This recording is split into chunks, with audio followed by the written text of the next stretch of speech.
Vi har lavet en synopsisøvelse om psykiske lidelser, og vores problemformulering lyder: hvordan kan det være, at forekomsten af psykiske lidelser er stigende i det senmoderne samfund, når nu vi i Danmark er præget af individualisme, og hvordan ser mulighederne ud for behandling i fremtiden?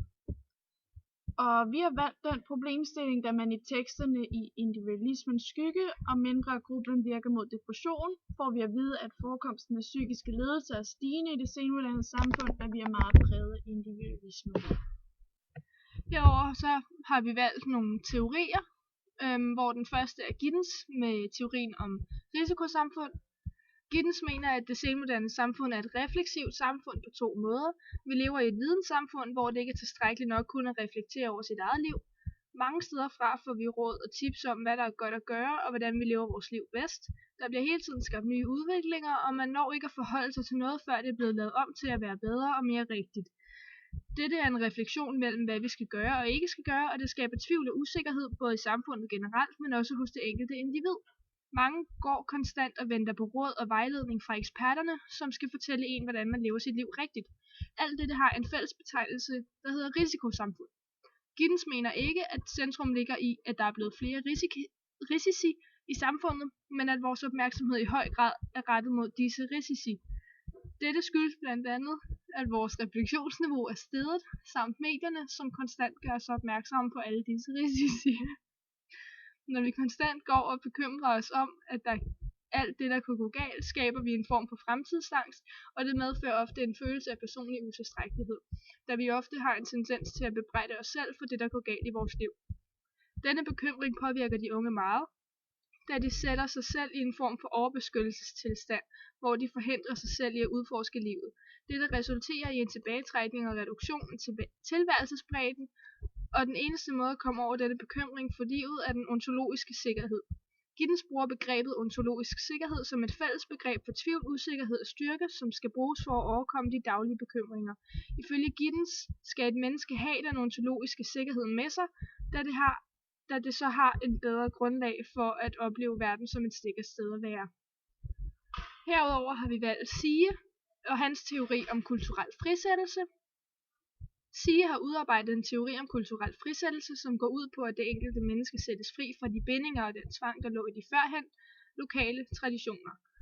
Den hurtige samfundsudvikling, stigende globalisering og informationseksplosion har resulteret i en forældende overlevelse af de lokale traditioner og rammer omkring menneskets tilværelse. Alt dette resulterer i en voldsom individualisering af det enkelte menneske, som Sige går ind for. Nu skal man foretage individuelle valg, som f.eks. valg af uddannelse, karriere og livsmål, samt have egne holdninger til samfundstilværelsen, hvor det førhen har været tillagt det enkelte individ, hvad denne skulle foretage sig. Herudover skulle de unge mennesker også vokse op og skabe deres egen identitet i form af egne værdier, traditioner, normer, placering i samfundet, socialgrupper osv. Dette skaber ofte en stor tvivl om det er det rigtige valg, man træffer, og man lukker af for andre fremtidige valg. Så har vi valgt at bruge affektive lidelser, herunder depression. Og de affektive lidelser, de består først og fremmest af depression. Og depression er imidlertid en psykisk lidelse, en affektiv sindslidelse, der er kendetegnet ved en hel række bestemte symptomer, som skal være til stede, før man kan tale om en egentlig depression. Og der findes 3 forskellige former for depression. Den lette depression, hvor man ofte er i stand til at skjule sin nedtrykthed for omverdenen og klare sine daglige aktiviteter nogenlunde ordentligt. Den moderate depression, hvor det bliver betydeligt vanskeligere at klare dagligdagen på grund af nedtryktheden. Og den svære depression, hvor man er så plaget af de depressive symptomer, at man ikke længere kan fungere i dagligdagen og eventuelt har psykotiske symptomer i form af vrangforestillinger. Og personer i depressive tilstande er meget pessimistiske og præget af håbløshed, hvor man ikke føler, at man er noget værd og ikke har noget formål, hvor man isolerer sig fra andre og ikke tør opsøge sin normale bekendtskabskreds. Og i svære tilfælde, der kan der opstå vrangforestillinger og hallucinationer, og derudover findes der også den maniske tilstand, hvor personen omvendt befinder sig stærkt opløftet og med en optimistisk stemning og mener, at man kan klare alt. Og de overvurderer sig selv og har en manglende selvkritik, hvilket kan volde mange problemer. Og så har vi valgt Seligmans teori med indlært hjælpeløshed. Og ud fra ovenstående analyse, der kan man så benytte sig af Seligmans teori om indlært hjælpeløshed, der er blevet brugt til at forklare depressionen. Og hvis et menneske for tidligt af igen og igen oplever, at det ikke kan gøre noget ved sin egen situation og ændre den til noget bedre, så vil det langsomt lære, at det er håbløst at forsøge, og resultatet er netop den handlingslammede og apiske tilstand, der kendetegner depression.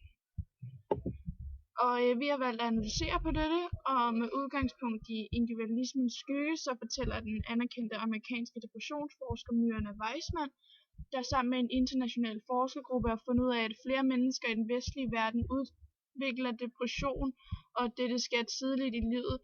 Og normalt der anvendes psykologien og psykiatrien til at forstå psykiske lidelser med henvisning til eksempelvis lavt selvværd, belastende forhold i barndommen, biologiske ubalancer, arvelige forhold eller andre rent individuelle faktorer. Den tyske socialpsykolog Heiner Køj har udtalt, at den kulturelle frisættelse havde været til stor fordel for det stærke menneske. Derimod har det også været en mindre fordel, da der medfølger nogle meget risikable chancer. Disse kulturelle forandringer rummer problematiske elementer, som blandt andet i nogle tilfælde er medvirkende til den stigende forekomst af blandt andet angst og depressioner.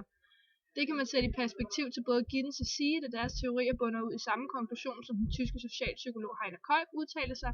Det senmoderne samfund er påvirket meget af den kulturelle frisættelse, herunder de kulturelle og samfundsmæssige problemer. Disse problemer defineres som individuelle problemer, som det enkelte individ selv skal finde egne løsninger på. Dette individuelle kulturelle problem kan løses ved, at den enkelte selv bliver bedre til at sætte sine grænser og får en bedre fornemmelse af sig selv. Herudover kan der tilbydes medicinsk behandling, psykologisk hjælp eller psykoterapi til den enkelte. Alt dette udbydes til den enkelte uden større forståelse for individets kultur eller det samfund, som individet lever i. Der skal gås mere i dybden med individet for at kunne udlevere den rette medicinske behandling. Og derudover der har vi også valgt at tage udgangspunkt i mindre Grublen virker mod depression, hvor der bliver beskrevet, at personer med depression har en tendens til at isolere sig og bruge mange kræfter på at spekulere over deres situation. Og her kan man så bruge Seligmans teori om indlært hjælpeløshed, hvilket er blevet brugt til at forklare depression. Og hvis et menneske så fra tidligt af igen og igen oplever, at det ikke kan gøre noget ved sin egen situation og ændre den til noget bedre, så vil det langsomt lære, at det er håbløst at forsøge, og resultatet er netop den handlingslammede og apiske tilstand, der kendetegner depressioner. Og selvom de fleste med depressioner får medicinsk behandling, hersker der uvished blandt forskere om, hvilken effekt det egentlig har. Derfor er der nu kommet en ny psykologisk behandlingsform, som fokuserer på at reducere spekulationsprocessen hos deprimerede, hvor metoden optræner patienterne til at være observatører over for deres egne tanker og lade tankerne være i fred. Dog er det også vigtigt at fokusere på, hvilken form for depression der er tale om, for netop at give den rette behandlingsform.